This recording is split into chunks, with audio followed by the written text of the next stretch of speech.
Hello, hello, hello, everybody. Happy Wednesday. My name is Eva Medilek, and I am streaming live on two of my groups and in YouTube. Yes, I'm streaming live in YouTube on Wednesday morning, January 26th. It is 9:30 a.m., a beautiful sunny day here in Berkeley, California. I hope you're having a nice day wherever you are. So please hop on, say hello. Where are you tuning in from? And if you're watching on the replay, just put hashtag replay. I would love to hear from you. So I want to give you something that I think is going to help you.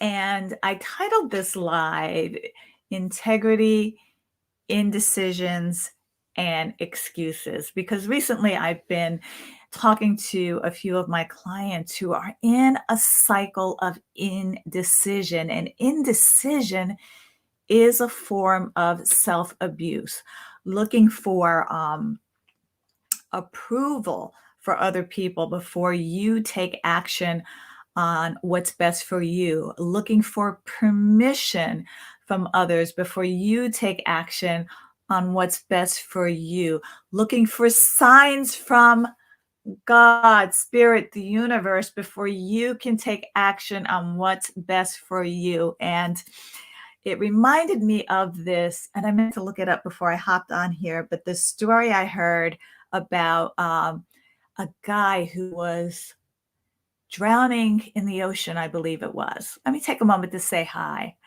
Kamala, hi. Arjun, hi. Anna, hi. Oh, from Greece, how cool.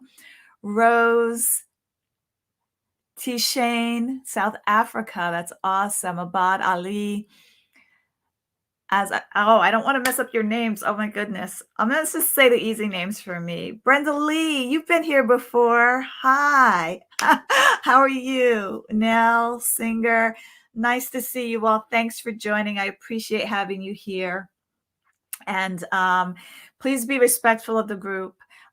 Don't put any spammy or marketing messages in here, or you will be removed and reported. So let me just set some ground rules. Say hi, participate. I love to hear from you, but I ask you to respect my platform.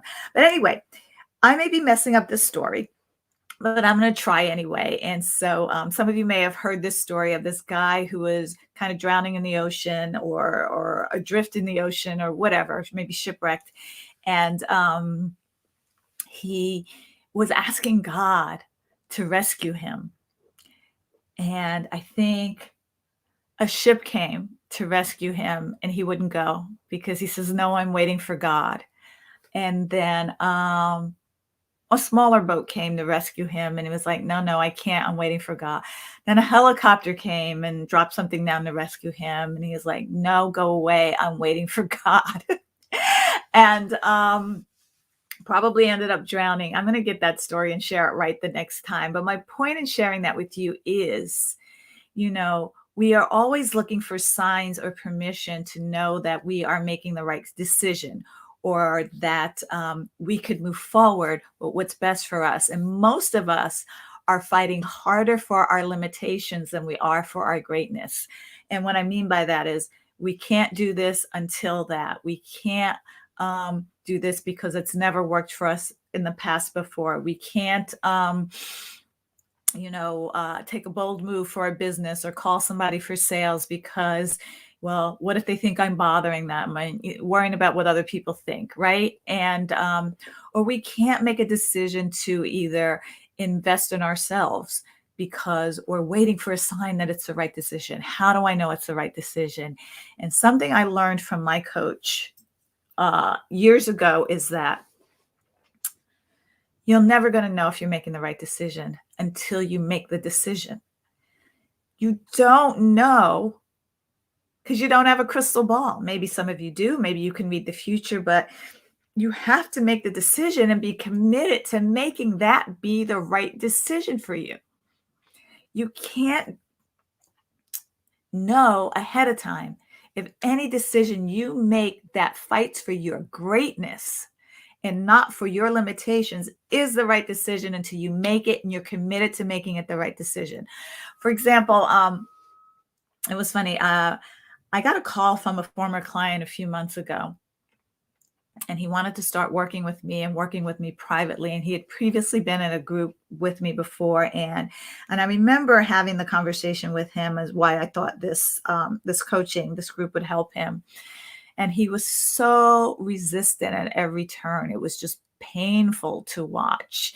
But when you know that you have something that can help somebody else, whether it's your story, your product, your service, you're doing them a disservice if you don't offer it to them, right? So, anyway, he and his wife joined my program. They had amazing results, and he reached out to me a year after he'd worked with me, wanting to work with me again. And so, and he reached out to me. So, let's get that clear. And so, told him what it would look like to work with me privately.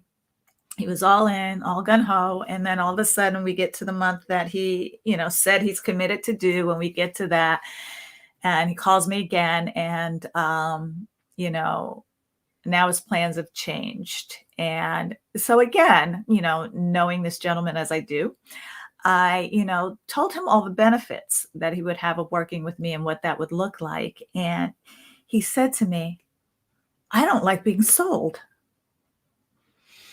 And I'm like, okay, well, what is it about being sold that you don't like? Because if somebody has something that I want and I know it would help me, sell it to me.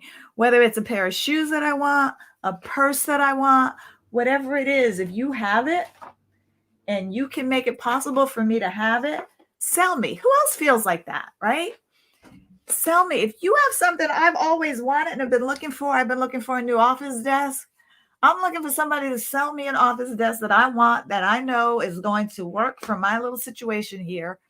Sell me. And so I said to this gentleman, I was like, you're in sales, right? And he said, yeah. So when we talk about integrity, he's in sales, selling people something that he knows will improve, change, and enrich every area of their life. But he doesn't like being sold to. Do you see how that's out of integrity? Do you see how that's out of integrity? And so my point in sharing that with you is, that's so many points. Where do I start? Oh, the other thing was, I forgot this part. And he's waiting for a sign from God to see if this is the right decision for him. And so my point is, be in integrity to who you are and what you want to create in your life. If it's not something you want, just say, you know what? This is not for me. This is not right for me at this time. Don't blame God. Don't blame your spouse. Don't blame your children. If something's the right decision for you, make the decision, make it right, and ask for support. Whenever I make a decision in my life, I ask my husband to help me. If I made a decision to join a gym and work out, please make sure I go to the gym every day. If I try to talk myself out of it, I need you to encourage me so that I can get in the kind of shape that I want to get. Please support me in this decision. But I'm not going to say I can't go because my husband won't let me. It's my life, and I know that there's more for me. I know I can be better. And so I share this with you is because we are full of indecision, excuses, lack of integrity to our greatness, but we're more integrous to where we lack or how we can't do it, or our limits on resources, than we are of being in integrity to living our best life. And I'm saying this to you from the bottom of my heart, your best life is possible for you if you make the decision and make the commitment and being being in integrity to yourself and your greatness. Be in integrity to yourself and your greatness and make decisions that support that. Make your decisions based on the best life you want to live, not from your fears. Base it on your vision, not from your fears. If you have a vision for yourself and something, someone, some product, a service can help you get to that vision, then I want you to make a decision that moves you closer to your vision, not holds you back or keeps you further away. So there's something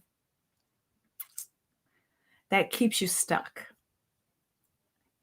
And I actually put in the description, and I'm going to put in a chat, a quiz that I created that gives you a little bit more insight on what's holding you back. Who said something? Who put the idea in your head that you don't deserve better, that you can't have better, that it's going to be hard for you your whole life? Who made you comfortable living a hard life? Because sometimes living your best life is uncomfortable. And it's easy to be in complaint and indecision and excuses because it's a form of self-abuse. So take the quiz that I just put in the chat and get a little bit more insight into what may be holding you back. And if you are ready to move out of fighting for your limitations and into fighting for your vision and your values and your greatness, then you can reach out with me and we'll have a serious talk. We're going to have a serious talk about what it would take for you to move on. But I'm only talking to serious people. I'm only talking to people who are willing to invest in themselves and their future and their best future life. If it's not for you, if you're not willing to do what it takes to get what you want, I'm going to respectfully ask you to not waste my time. Because I do give away a lot of free content in my emails and on these lives. But if you're ready to take your life to the next level and you know that you've had enough of living in mediocrity, of the indecision that's keeping you in a form of self-abuse, of the excuses that are holding you back from living your best life, then you and I get to have a conversation about how we can work together to bring that out of you. Deal? Deal. Awesome, guys. Make it a great day. Make it a great week. Make it a great month. Make it a great quarter. Make it a great year, because it's time to stop living based on your past circumstances and make decisions to live your best life. It's the choices that you make that define you, not your circumstances. You hear me? It's the choices that you make that you are a product of, not your circumstances. We all are unique. We have a unique set of circumstances. We all have challenges we need to rise above. What choices are you making to rise above them is the question. Okay? And listen, I see you, Brenda. I see what you're posting. I am not a therapist. If you've got these problems, I would say you need to work with a therapist to help you, because I'm a coach. And as a coach, I work with people who are ready to live their best lives and are willing to do what it takes to live their best lives and just need help and support and guidance on what it would take to do that, and are willing to do whatever it takes to do that. If there's some deep trauma that you're dealing with, please, guys, get professional help for that before you work with a coach. Okay? Awesome. Awesome. So thank you for joining, guys. I appreciate all of you. And I hope that what I said inspires you to do what it takes to live your best life. Until next week. Bye.